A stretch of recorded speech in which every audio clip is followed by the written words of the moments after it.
5월 3일 오늘 하나님의 말씀은 열왕기상 11장 말씀입니다. 34절로 38절 말씀. 그러나 내가 택한 내 종 다윗이 내 명령과 내 법도를 지켰으므로 내가 그를 위하여 솔로몬의 생전에는 온 나라를 그의 손에서 빼앗지 아니하고 주관하게 하려니와 내가 그의 아들의 손에서 나라를 빼앗아 그 10지파를 내게 줄 것이요 그의 아들에게는 내가 한 지파를 주어서 내가 거기에 내 이름을 두고자 하여 택한 성읍 예루살렘에서 내 종 다윗이 항상 내 앞에 등불을 가지고 있게 하리라. 내가 너를 취하리니 너는 네 마음에 원하는 대로 다스려 이스라엘 위에 왕이 되되 네가 만일 내가 명령한 모든 일에 순종하고 내 길로 행하며 내 눈에 합당한 일을 하며 내 종 다윗이 행함같이 내 율례와 명령을 지키면 내가 너와 함께 있어 내가 다윗을 위하여 세운 것 같이 너를 위하여 견고한 집을 세우고 이스라엘을 내게 주리라. 본장은 솔로몬의 타락과 몰락에 관한 내용인데 솔로몬의 그 훌륭한 신앙과 영성이 어떻게 파괴되는지를 엿볼 수 있습니다. 한편 솔로몬은 많은 첩들을 두고 또한 외교 정책의 일환으로 많은 이방 여인을 아내로 삼은 결과 우상 숭배에 빠졌죠. 이스라엘과 근접한 나라들과의 평화를 위해 이방 나라들과의 정략적으로 결혼을 한다지만 이스라엘 근처에 1000개의 이방 나라는 없는 것이에요. 그렇다면 1000명의 아내들 중 정략적으로 혼인을 한 것은 몇 명 안 되죠. 그러면 900명 이상의 수많은 그 처첩들은 솔로몬의 안목의 정욕으로 인한 것임을 말해주고 있는 것입니다. 신명기 17장 17절 말씀. 그에게 아내를 많이 두어 그의 마음이 미혹되게 하지 말 것이며 자기를 위하여 은금을 많이 쌓지 말 것이니라. 하나님께서 주신 이 율법은 솔로몬 왕에게서 이루어지게 되죠. 이렇듯 아내들의 신앙의 위력을 절감하게 되는 것입니다. 솔로몬은 여인들 사랑하는 일에 하나님이 주신 지혜와 하나님이 주신 국력 유산과 하나님이 주신 건강을 육신의 쾌락을 위해 다 사용하였어요. 결국은 1000명의 여인들에 의해 솔로몬 왕은 결국 우상 숭배자로 떨어져 버린 거예요. 다윗의 아내 바세바의 아들인 솔로몬은 여호와의 사랑을 입은 자란 뜻의 여디디아라는 이렇게 좋은 별명까지 하나님께로부터 친히 받은 자였습니다. 그런데 솔로몬은 하나님의 은혜를 세상 쾌락에 빠져 은혜를 원수로 갚은 인물이 된 것이에요. 솔로몬의 우상 숭배로 인해 하나님께서 진노하사 느밧의 아들 여로보암에게 오늘 본문 말씀이 12지파 중에서 10지파를 주겠다라는 말씀이잖아요. 하나님의 명령과 규례를 지키기를 즐거워했던 솔로몬의 아버지 다윗을 생각하셔서 솔로몬의 시대가 아닌 그의 아들 르호보암 시대에 이렇게 나라를 나누어 버리신다는 거예요. 하나님께서는 솔로몬이 우상 숭배에 죽을 죄를 지었어도 그의 아버지 다윗을 보시고 심판을 유예해 주셨죠. 저는 특별히 하나님 앞에서 잘한 것은 별로 없어요. 그런데 주님께서 말씀하시면 구레네 시몬처럼 억지로라도 순종하려고 노력하면서 살아왔던 거 그거 하나 있어요. 제 아들이 하나님 앞에서 참 정말 여러 번 많이 잘못을 했습니다. 그런데 그럴 때마다 이번에는 진짜 하나님께 혼나겠구나 그런 생각을 이렇게 합니다, 제가. 그리고 지켜보고 있습니다. 근데 안 혼내시는 거예요. 그래서 제가 좀 이상해서 고개를 갸우뚱거리면서 지금까지 그냥 마냥 지켜만 보고 있는 거예요. 저는 조금만 잘못하면 때리셨거든요. 그래서 제가 어느 날 울면서 그랬어요. 하나님, 다른 사람은 다 입양해왔고 저만 친딸이죠. 그러니까 저만 이렇게 그러시는 거죠. 제가 이렇게까지. 근데 우리 아들은 안 그러는 거예요. 그래서 제가 봤어요. 아, 그렇구나. 부모가 하나님을 기쁘시게 해드리는 삶을 살려고 애쓰고 노력한다면 자녀는 참으로 형통한 삶을 살아가게 되는 것이구나. 이걸 저의 아들을 보면서 알아요. 43절 말씀. 솔로몬이 그의 조상들과 함께 잠에 그의 아버지 다윗의 성읍에 장사되고 그의 아들 르호보암이 대신하여 왕이 되니라.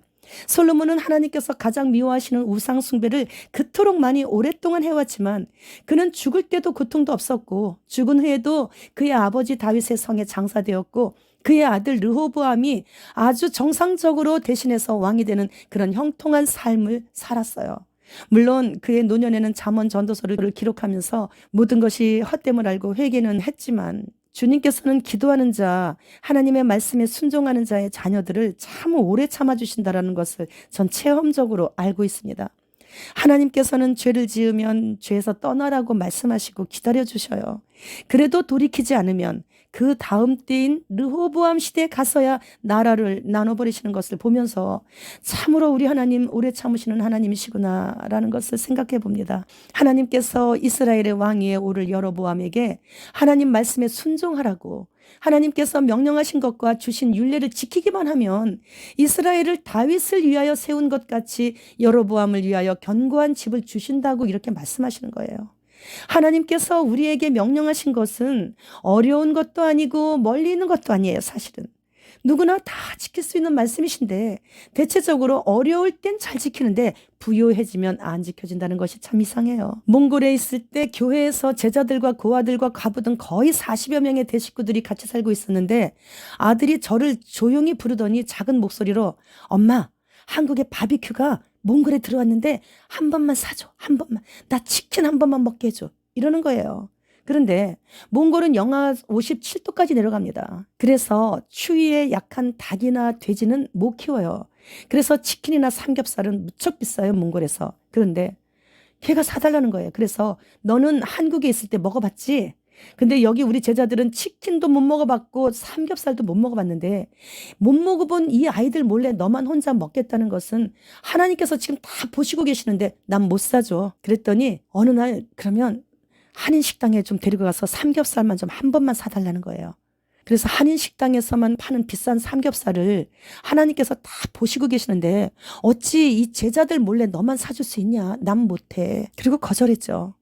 치킨과 삼겹살을 몽골 들어온 지 2년이 넘도록 한 번도 안 사줘서 못 먹어봤다고 어디 가서 푸념을 했는데 그 말이 어느 선교사님 귀에 들어간 거예요. 그래서 그 선교사님이 아들을 불러서 한인 식당에 데리고 가셔가지고 삼겹살을 사주셨는데 아들이 고기가 익어서 이제 먹기 직전에 갑자기 대성통곡을 하면서 울면서 하나님, 우리 엄마 좀 제발 죽여주세요. 그랬다는 거예요.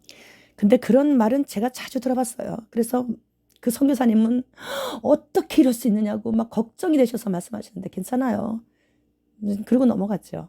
한국에서 또 이렇게 어느 날 구제 옷이 왔는데 메이커가 있는 좋은 겨울 점퍼 등이 몇 개 있는 거예요. 그래서 그걸 우리 아들이 먼저 볼까봐 먼저 남자 제자들한테 먼저 하나씩 다 줬죠. 그리고 아들에게는 이제 메이커가 없는 것을 이렇게 골라줬어요. 그랬더니 아주 기분이 굉장히 상한 표정이더라고요. 그래서 그랬죠. 너는 한국에 있을 때 엄마가 너 아기 때 앞소바 막 이런 것만 너 입혔었어. 그러니까 지금 한 번도 그런 걸 입어보지 못한 제자들도 이제는 좀 입어봐야 되지 않니? 그런데 제자들과 같이 데리고 있으려니 아들의 요구가 참 많아서 쟤는 저 양심상 못해요.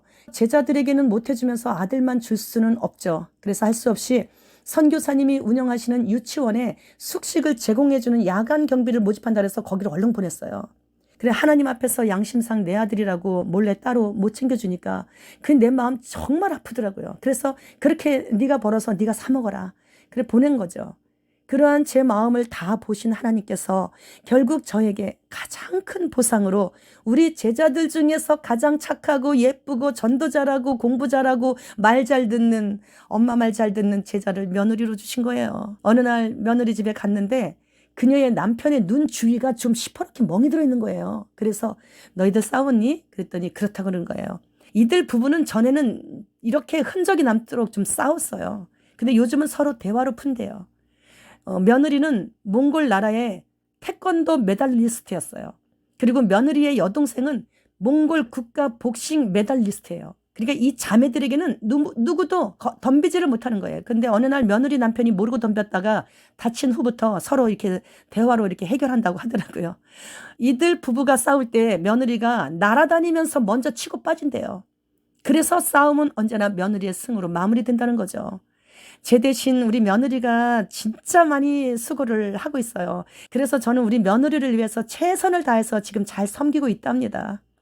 다윗 때문에 솔로몬이 복을 받은 것처럼 사람 눈치 안 보고 오직 하나님께만 잘 보이려고 하는 엄마로 인해 아들에게 최고의 배우자를 허락해 주신 것이에요. 이제 주님 곧 오시는데 우리는 사람 찾아다니지 말고 사람 눈치 보지 말고 하나님만을 기쁘시게 해드리면서 하나님 눈치만 보는데 힘쓴다면 자녀의 형통함으로 보상해 주심을 직접 눈으로 보게 해주십니다. 우리가 밤낮 항상 잊지 말아야 하는 것은 지금은 휴거 신부 테스트 시험 기간 중이에요. 테스트에 합격하면 나팔 불 때 나의 이름 불려지죠. 지진 때가 아닌 우리나라도 예외가 아니에요. 이제는 전국적으로 곳곳으로 지진으로 경고를 하시고 계십니다. 며칠 전에 옥천에 천둥 치는 듯한 소리와 함께 지진으로 집들이 흔들려가지고 주민들이 지금도 청심환을 먹고 있다고 해요. 깨어있지 않는 자들에게는 이렇게 도적같이 주님 오셔서 청심환 먹을 정도로 가슴 덜컹 하는 일들이 일어납니다. 그러나 빛 청산하고 사랑의 빛만 계속 주고받고 있는 자들에게는 눈으로 볼 듯이 오셔요. 내 주님 배울 그날이 너무 가까이 왔습니다. 주님 어서 오시옵소서. 마라나타.